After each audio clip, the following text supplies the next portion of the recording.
And I hope it.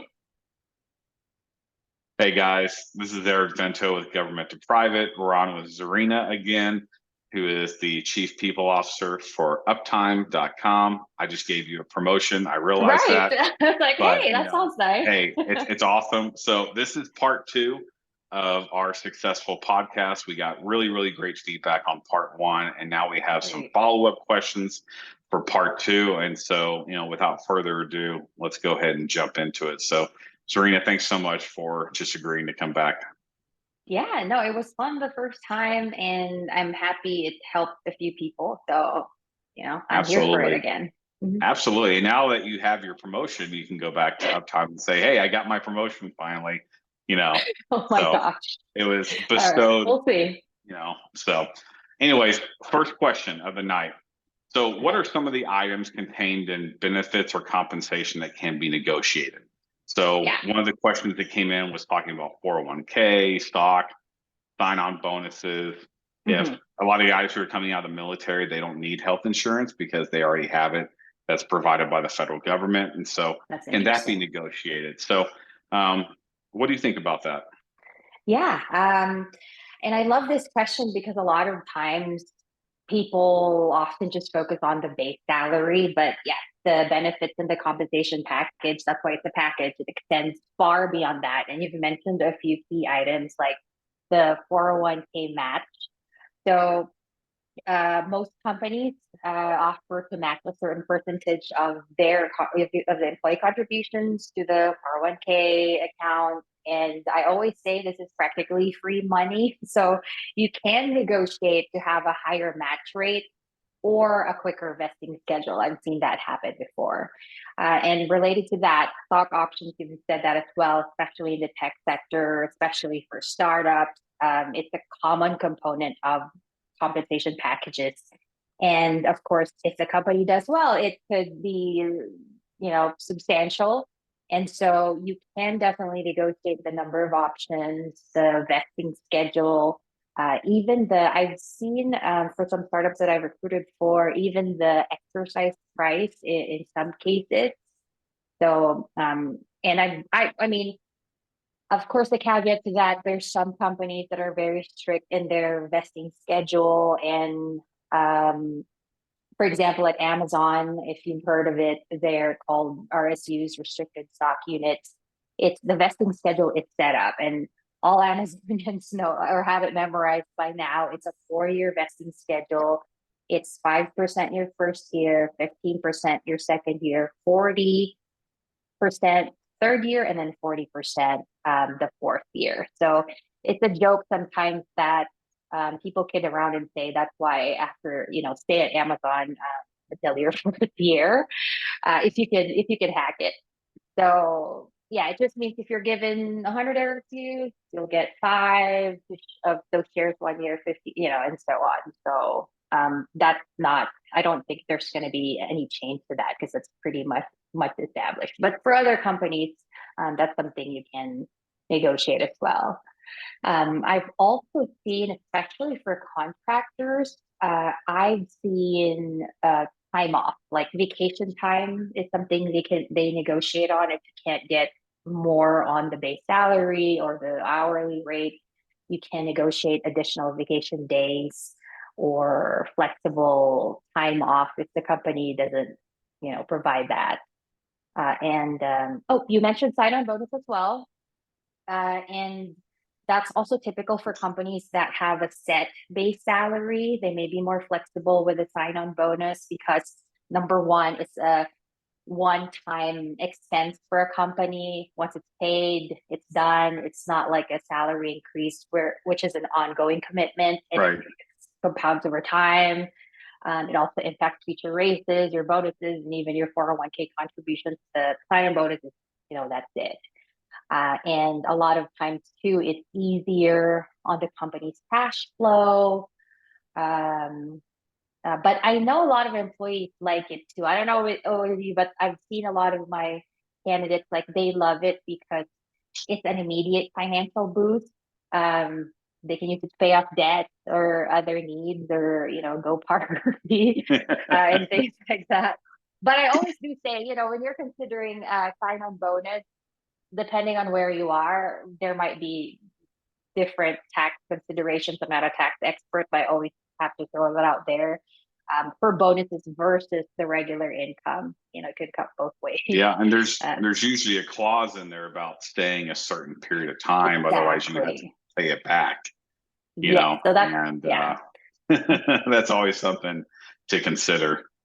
Yeah, that's why companies like putting a sign-on bonus there too. I've seen offers like that where um, they see it as an encouragement for the candidate to commit to staying at least for that predefined period because of the Yeah, clauses, and you and can not pay them back. absolutely. And one thing Right. to I guess call out with RSUs and stock options is, even though RSUs and stocks are great and they Hmm. should definitely be considered as part of the total compensation package, if you're going to work for a company that has not gone to IPO yet, then those stock options, they're They're not kind of worth zero anything, money. Yeah. and so just to Hmm. keep in mind, like, so when I worked for TikTok, they gave me a massive stock package, like Hmm. that was so much more than my base salary was, and I was thinking, oh my gosh, I hit the Hmm. proverbial lottery. Right. But I also didn't take into account, okay, well, they haven't gone to IPO yet. There are no immediate plans to go to IPO in the near future. So Hmm. I have to stay at least to the time that I can vest. And even Hmm. then, it's going to be different depending on when they go to IPO and what that stock is worth. Yeah. Yeah. So, Yeah. keep in mind that, I know a lot of people who are at TikTok now and they've been there for 2, 3, 4 years. Hmm. They still haven't IPO'd. There's still no immediate plans to IPO. So Yeah. just keep that in mind, that, the stock options and the RSUs, they look pretty sexy in the beginning, Yeah. but really have to consider whether that's really worth the paper that it's actually printed on, Hmm. and so, Absolutely. That's a great you point. know, it's just good to bring up, because if they're saying, no, we don't want to increase your base salary, but how about we increase your stock options or your RSUs? Well, Hmm. if the company has already gone to IPO, then that may, depending on the Yeah. vesting schedule, be a good choice. But if it hasn't gone to IPO and there's no immediate plans to, then just realize, take it for what it's worth, Hmm. and realize that, okay, I have to stay X number of years. This is my vesting schedule. And that's Yes. if the company goes to IPO, only then will it actually be worth what I think it's going to be worth, Hmm. And so just, keep that in the back of your mind, and realize that sometimes, companies throw those RSUs around, but is it really worth the value that they think it is, or that they Yeah. say it is, Yeah. I mean, you at know? that point, there's no value really. You're right. And that's Exactly. why, yeah, like working at Amazon AWS, the closers there, that's one of the things they highlight is Amazon. It's okay. I can't say if they're the only company, but from the closers that I talked to there, they always say it's the only company that could show the progression of the stock, and it's always going up. So Yeah. I've had colleagues that went to Meta, for example, had like a awesome, stock um, package there and all that stuff, and it ballooned their potential pay. But then, of course, like after a few months, the Meta stock tanked. So it's a lot of that. Yeah. And that's Unfortunate. the same like Tesla. Hmm. Like there's that belief, and it's not a wrong belief, that if you stay there for your 2-year vesting period, that depending on how the stock is going, you could easily vest $1 million. Yeah. And I know quite a few people who stayed there for 2 years and got out, and they had $1 million in stock that was Oh, vested. very cool. Good for them. So you really have to do your research when you're getting your offer letter, and you're saying, okay, what is this truly worth?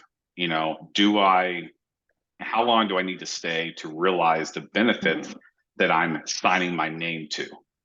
Yeah. And so, yeah, just really good, thing to keep in mind. And You know, everything is different. You know, what I mean by that is every company is different. Some companies don't negotiate at all. Some companies, depending on how badly they want you and what level of role is open, you know, sometimes everything is on the table, you know? And so, exactly. you know, from your perspective, Czarina, how do people know what to say when they get that offer letter in hand? How do they even broach the subject of negotiation? First off, you do have to know what your market value is. So you cannot just you can't just randomly say, oh, this is a much lower salary than what I anticipated without data to back it up. So do your due diligence. There's a lot of, you know, salary.com and even Glassdoor, all those places, they provide at least a little bit of that information, and most especially talk to people that are in the same industry, in the same levels. What do the salary ranges look like? I'm sure there's every one of us would have a friend or family member that could be contacted for that. So that's the first step. Even before you think about that, make sure you know where you stand in the process and whether the offer is actually something that you need to negotiate on. And then the second thing to remember about the negotiating as well is it shouldn't be like a contentious thing. Like this is set your attitude to be, this is a collaboration between you and the recruiter. I've encountered a lot of candidates where they think, oh, it's because this recruiter offered this to me and they weren't offering this. But my gosh, if they only knew, it's not the recruiter that said anything, really. We have to go to the hiring manager and say, how does this look like? The HR, especially for bigger companies, they have preset rates that's based on market research that they're constantly updating as well. So the onus really is on the candidate, like, especially with AI and so much information out there, these companies, if they know their stuff, they would be up to date with what they should be paying people. Yeah.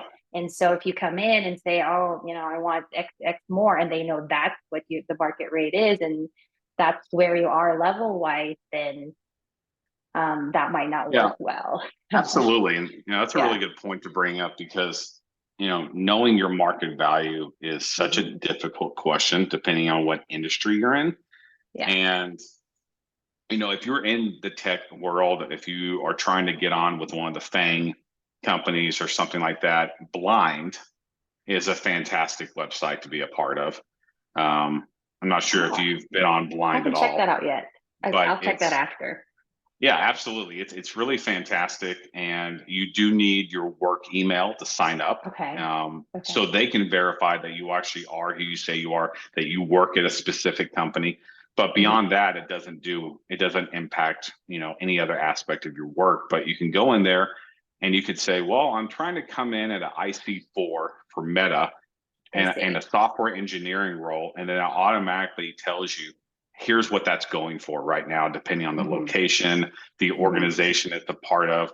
And you can ask your questions to anyone at Meta or any one of the big tech companies and say, hey, Amazon gave me hypothetically a $400,000 base, a $200,000, you know, stock with a vest and all this other stuff. Is this competitive for this job level and this location? You know, and you can get all of this feedback based on no. And what you have to remember is, even though that's really good information, it's super subjective, you know, because every compensation package is so unique to each individual person, you know. And so while I definitely recommend using, you know, companies like Blind or what's that other one? I should have written that down.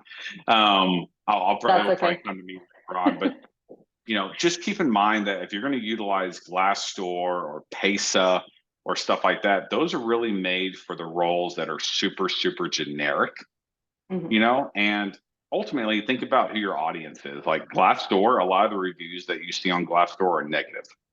You know, that's where people go to complain, you know? And like I said, you just have to understand. With a grain of salt. Exactly.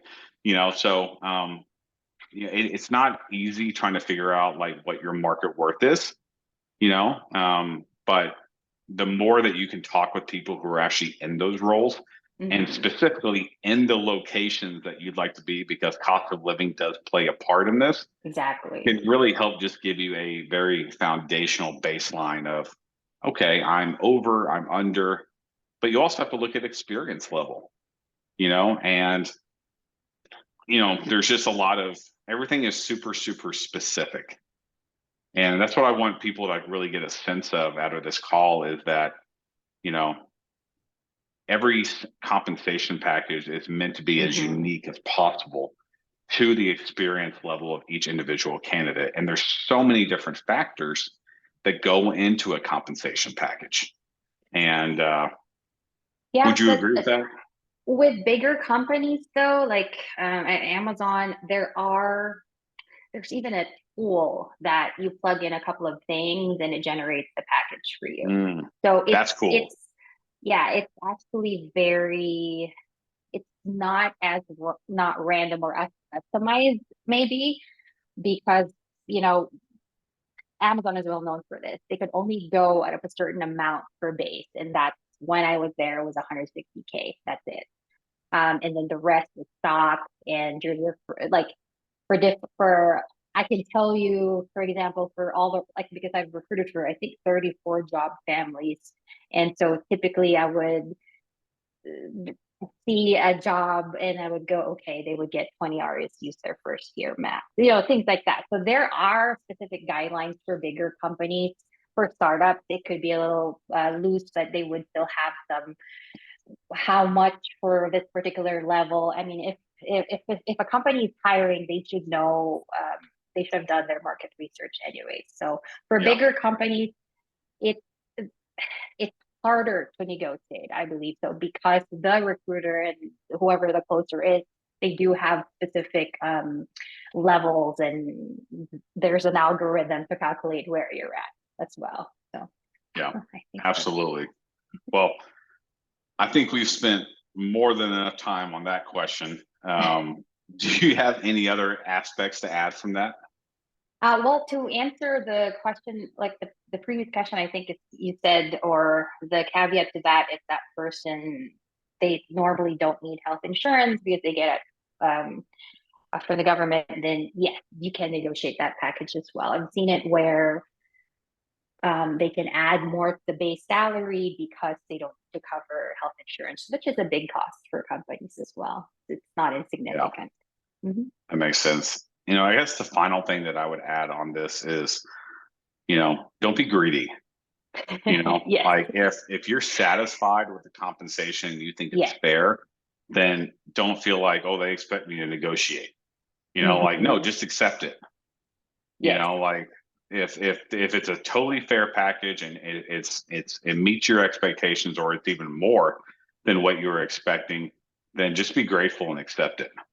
Yeah. And the thing is too, if you know where you're at and you've talked about that the first conversation you've ever had, you wouldn't have moved further in the process if your expectations are beyond what the company is looking to pay. So yeah, that's shocking. I'm actually shocked when I see people like, oh, I'm in the third process, and they tell me that shouldn't be happening anymore with pay transparency laws and all that stuff. So you shouldn't have moved along if you were more expensive. I saw an example on LinkedIn the other day. I think Amy Miller, brought it up on one of her podcasts, and she said something along the lines of, and Amy, I'm sorry if you're watching this and it wasn't you, but I think she said something along the lines of, she heard a story of a candidate who received a job offer and she didn't respond to it for 2 to 3 days, and the company rescinded it.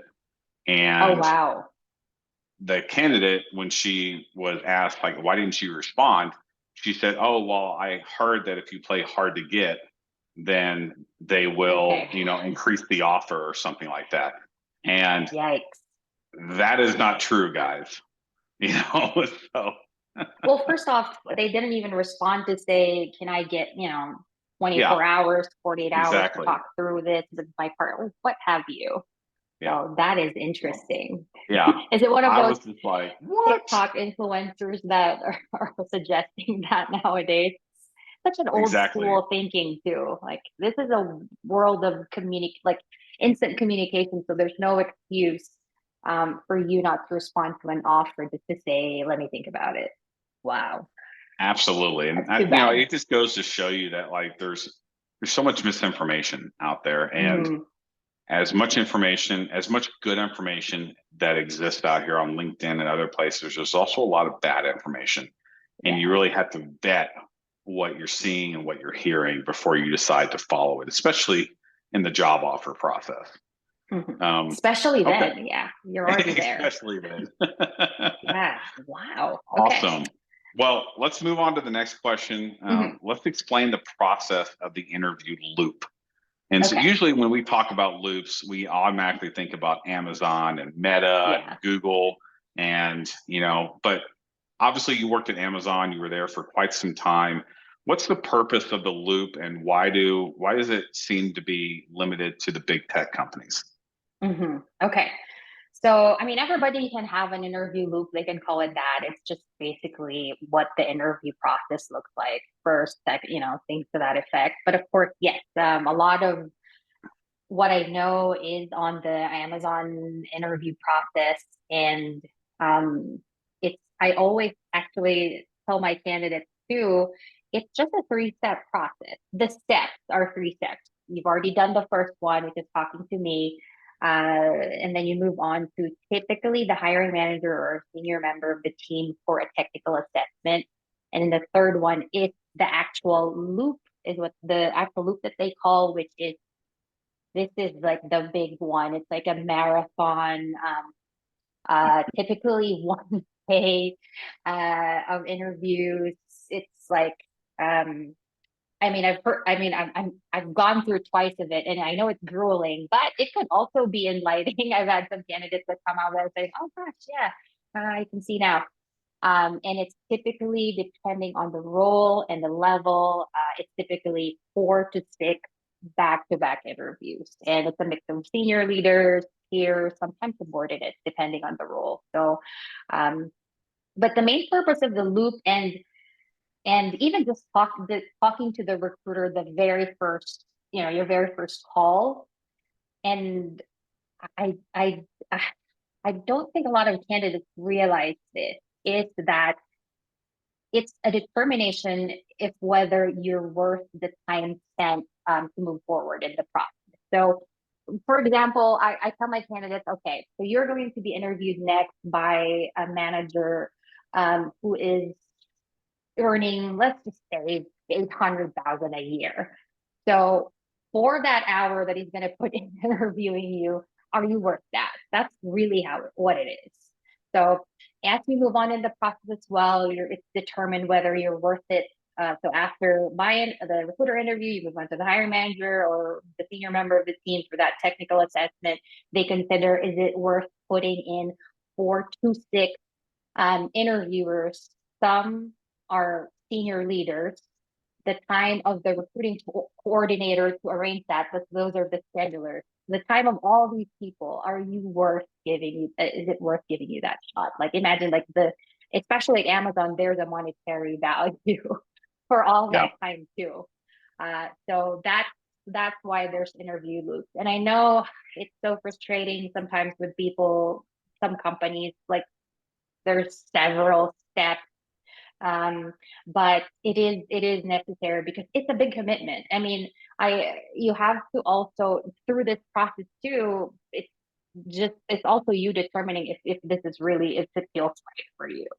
Yeah. So, um, yeah, I'm sorry if a lot of people go through many interview loops. It is sometimes a sign as well that they can't. Uh, they're still not sure about you. That's why there's Yeah. more interviews that you need to go through because nobody wants to make one decision. It's a forum basically discussing you if That you're makes worth it. sense. So what Yeah. about the Amazon bar raiser? You know, Oh yeah. It's yeah, that's an interesting one. And um This is basically an interviewer, and they're specially trained. They actually go through a training program, and it's their job is to assess whether a candidate will raise Amazon's existing talent level. So there's some debates about it. That's why it's called bar raiser. Like, this is Amazon's bar. Uh, this candidate, will they raise the bar 10%, 20%, and things like that. And a lot of people, even internally, would go, "Oh, it's Amazon's bar is already high. We have to keep raising it."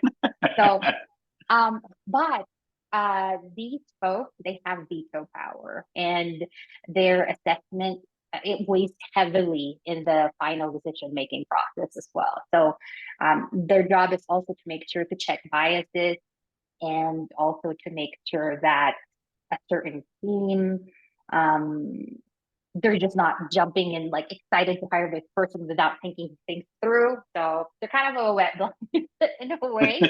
But I've seen awesome bar raisers, and you'll be like, I didn't think about that. Good call out. They have to, and typically when you talk to a bar raiser, they this is probably a good hint here, but they would tackle Amazon leadership principles of disagree and commit, because they want people, because they are the kind of like the people that would, like I said, they have veto power. So they're the folks that would not hesitate to call out people on things. And so they're the ones who would be tackling that with you on your loop typically.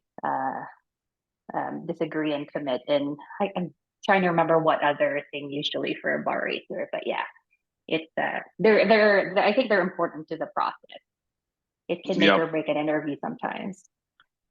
Yep. That the veto power especially is pretty Yes. impactful, Yeah. and um, there's already a lot of bias that exists within the interview process. As much as we try to limit and mitigate it, we all have them. And having someone who is, there to hopefully focus on what are we missing, what should we be calling out? I can see a lot Yeah. of value in that, assuming it's applied correctly, of course.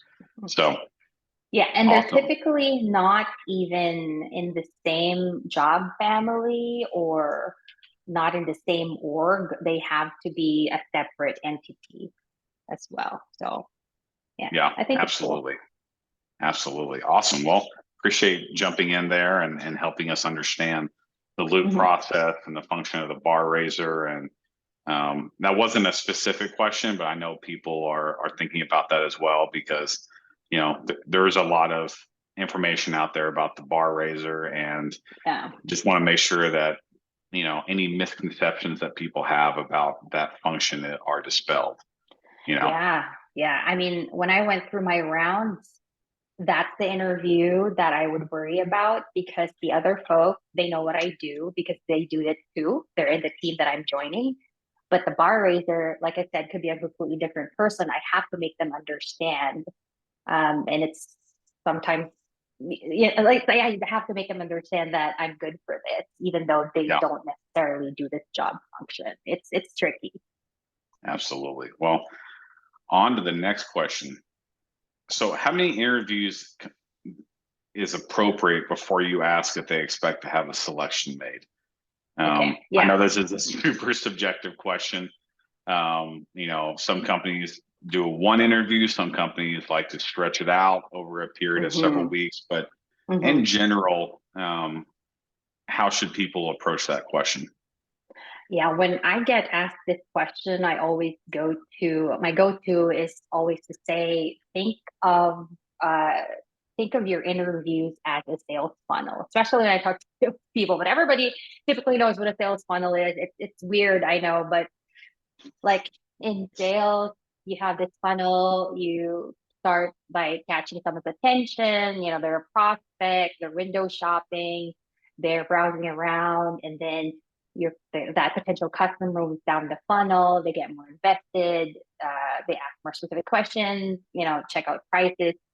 And so it's not until they're deep into this funnel that the salesperson starts talking about closing dates, delivery timelines. And I really see job interviews to be the same.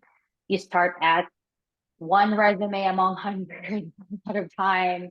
You make it past the screening, then with the recruiter, then you have a technical interview and or behavioral one. Each step is like moving down this funnel.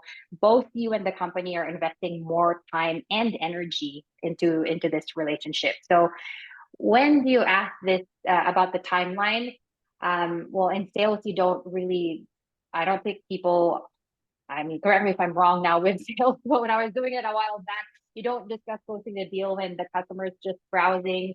You do wait until they're showing serious interest. So I tell folks in their job search as well, this is probably around the time you've had 2 to 3 substantial interviews, especially if you've met with some higher up, like the hiring manager, or you've had a variety of different types of interviews, like you've already done a technical assessment, you've done a group interview, and that's typically your cue. It's when you're deep enough in the interview funnel and you can, and that means they're interested in you, to ask about timeline. And I actually appreciate it when I forget to tell the candidate timelines. I always tell them even the first interview, but that's probably not the same for all, but I do appreciate it when candidates are um like, I see it as like they're forward thinking, they're considerate about the timeline. It's often a signal that you're interested and also committed to moving along in the process, and that's why you want to know, okay, what does this timeline looking like? So Absolutely. yeah, those are my guidelines typically for that. I can't really say how many interviews, but it's typically 2 to 3, and depend, like, as long as you see they're serious and invested, it's typically around those interviews. And yeah, go ahead and ask. Yeah, that's great feedback. Thank you. That's really Yeah. great. I like that. Mm-hmm. Mm-hmm. All right. What about how long should you be in a position before asking for a pay raise? And what Oh information gosh. should you have prepared to support your request? Yeah. Um, okay. Again, I mean, the traditional advice is to wait for your annual review. So, but I think especially in tech, the right timing can actually be varied. So the first thing you have to do again is arm yourself with data. Like, consider your specific role, your industry. You're doing research consistently and being up to date. That's why networking and LinkedIn is particularly important. um, in some very fast-paced sectors, like I can imagine AI, I see so much news about it. I'm sure those folks that are working on this field, the value of their skills are appreciating much more quickly than other fields currently.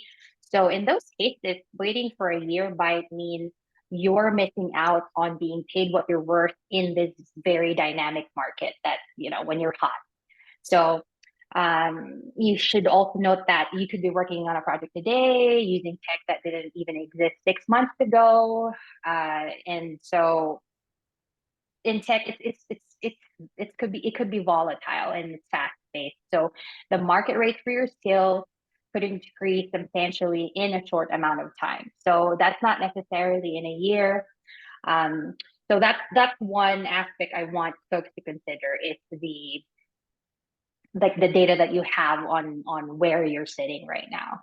And Right. then on the relationship perspective as well, like, I mean, if you're in a new relationship, you don't normally hopefully discuss moving in together on the second date, or else people run away screaming from you. So you do wait until there's a certain level of commitment and understanding. So just note that asking for a raise too early could be perceived, especially on the HR side of things, like it could be rushing the relationship with the company. However, if you've taken on significantly more responsibilities, or you've achieved noteworthy accomplishments within the short span, then this timeline can be expedited as well. It's things like that you have to consider. But the most important thing about this to consider is you have to tie your request to specific, measurable. Again, you have to be data driven here. specific measurable outcomes that you've achieved that align with the company's business goal. That's what you have to share. That's what you have to share when you are coming with this request. Like instead of viewing instead of viewing this solely in terms of time, think about it in terms of value delivered. Like, have you closed a huge deal? Have you taken on tasks that are way beyond your initial job description? And these data points could be your leverage points. They may not necessarily need to align with the, neatly packaged 1 year annual review timeline. So, and I would really suggest that you assess your situation quarterly. That's why in my current company right now, all the folks there, I offer a quarterly check-in, and a lot of them do take it. And the reason for this is I want to make sure that when we talk, I take note of their time to shine or their bragging time. I take note of it to make sure that it's documented in time for their next performance review, because you know how it is. Like, actually, I don't even do it for myself. But you're like, I always think, oh, I should take note of this. This is a huge accomplishment, and I don't. But I try to give it as a service to our folks at uptime.com, where we talk quarterly on a coffee chat, and I go, okay, what do you want to brag about? What accomplishments do you want me to highlight and document for you? And that could be part of their file. So because yeah, it's you do need to take stock of your accomplishments, how you've added value to the company. So if I can do that to someone, I wish somebody would do that. I've done that for me and my other company. So yeah, like it's I love it, and I love taking note of it. It's a lot of times people, culturally as well, we're a global company. A lot of folks feel like when they brag, it's not appropriate. So someone in my position coming in says, "Hey, what can I document for you that you've done?" And things like that makes it easier for next time around too. So yeah. Absolutely, yeah. It's one of the big things I coach people on is keep track of your accomplishments on ongoing basis, because every company approaches performance evaluations differently. Sometimes they do it once a year, sometimes they do it twice a year. Where I work right now, thankfully they do it on a quarterly basis. So it's much easier to keep track of. But you should be keeping track of everything that occurs and writing it down. So when the time comes for performance reviews, you're not trying to rack your head about like, what did I do? And you have everything right there. So really fantastic advice. Yeah, like even promotions too. Like at Amazon, there's a streamlined promotion program. There's documents that have to be written and paper about you. And so the hardest thing is to go, oh my God, what did I do there? Did I track the number? You have to go back. So it's easier to take note of it in real time. So couldn't agree more. So I know we're coming up on the end of our podcast. So I want to call out one thing that I've been getting a ton of questions about, and I just now thought of it. So I'm sorry to drop it on you, but cover letters. So, I've been getting so many requests for people like, do I need one? Is it important? I see a space for it on the ATS or whatever system that they're using to intake the information. Do I need one? Do people even read them? So I know, again, super subjective question, but can you address that? Okay. So I'm going to talk about Amazon first quickly, because Amazon is anti-cover letter. So it's actually something, they brag about, like, we don't need cover letters, we just need your resume. But moving out of Amazon, I used to be like that too. Oh, I don't need to read your cover letter. I could just look at your resume. But I enjoy reading cover letters. First of all, it shows that if it's custom to the job, you can actually have like 3 whole paragraphs telling the hiring manager, pick me, interview me because of this. And it's in story form. All through this, like your resume, your interviewing, it's just storytelling, really. So if you're given a chance, another opportunity to tell a story about why you're a great fit, why the hell not? I think people should really utilize that. But it does have to be custom. I've seen cover letters where it's like they're talking about a different company, they're talking about a different job title. So they Yeah. obviously just uploaded that there. I would suggest going through the job description, the top three things there, like the major requirements, put in your cover letter why you're a great fit, like any achievements you've had that, like basically your job is to show that you can do the job that they're looking for. So why not use a cover letter to do so? And I know from talking to some recruiters as well, that it's a sign of the interest, because you took the time to put in something else. So yeah, why not? Even if it's not required, it's just additional, like people worry about, oh, I have to condense all the information on my resume in 2 pages. Like, put other stuff in the cover letter, like Exactly. that's like, I don't know how many pages you want it to be, like, but it's in paragraph form. You can be a little bit funny, and show your personality. So I don't get why people abhor it, so to speak. It's Yeah. useful.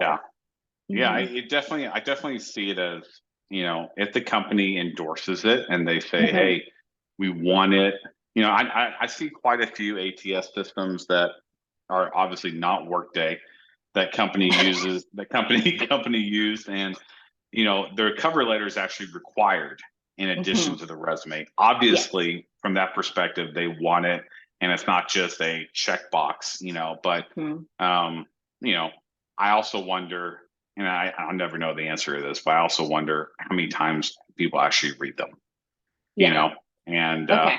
that's not something that we'll ever know, but if they give you a space for it, I guess it just depends on how bad you want the job, you Yeah. know? Yeah. And the other thing too, we talked about it last time, but ATS ranking as well. So it's another way for you to put in keywords there, and then the ATS ranks you as, 97%, keyword density in it's just a no-brainer for me. Use it. It's another resource. It helps you with the ATS as well. So please, please, yeah, if you have the time and you're really interested, use it. Awesome. Awesome. Well, I get asked all the time, like, do you do cover letters? And I actually do not do cover Hmm. letters, That's just fair. because there's so many templates that people can find online that I really don't feel like it's worth charging people to Hmm. regurgitate something that they could easily do online. But I Yeah. also know a lot of resume writers who do offer cover letter templates and stuff like that. And so it's just something that every individual has to make kind of that choice on their own. Um, Hmm. and it kind of in Absolutely. the similar vein, I've been getting some requests lately for bios, and Oh, which like I've on a actually website, or what is like, that? yeah, Where like do they use as it? a like they want to introduce themselves, Ah. to a specific community or a Hmm. specific network, or maybe a potential company that they want to do business with. Hmm. And I've done them before, but they're not nearly as popular as just doing a resume. And so, Right. um, Right. it's it's definitely taken me a little, time. Oh, I need to reach back into my bag of tricks and pull out a bio. But are you still seeing those as much? Bios, typically when they have a website. That's why I need it, because Yeah, is it for their website? So yes, if their and I business love it. and yeah. Yeah, I love it when it's like a developer and you can see their personality as well and what they're passionate about. So yes, I do read those because we do ask for them, like portfolios and things like that. Um, and again, it's another way for you to show who you are and stand out from the crowd. So yeah, why not? I think Yeah, that's a good absolutely. idea. Like things that you can't put on your resume, really. Like, yeah, what you're passionate about, like maybe where you came from, you know, um, and things to that effect. It's a bio is more personal, so you can put a lot of things Absolutely. there. Hmm. Well, we have reached the end of part two of the podcast. Is there anything else that you feel would be relevant, or that you feel like you didn't get a chance to talk about?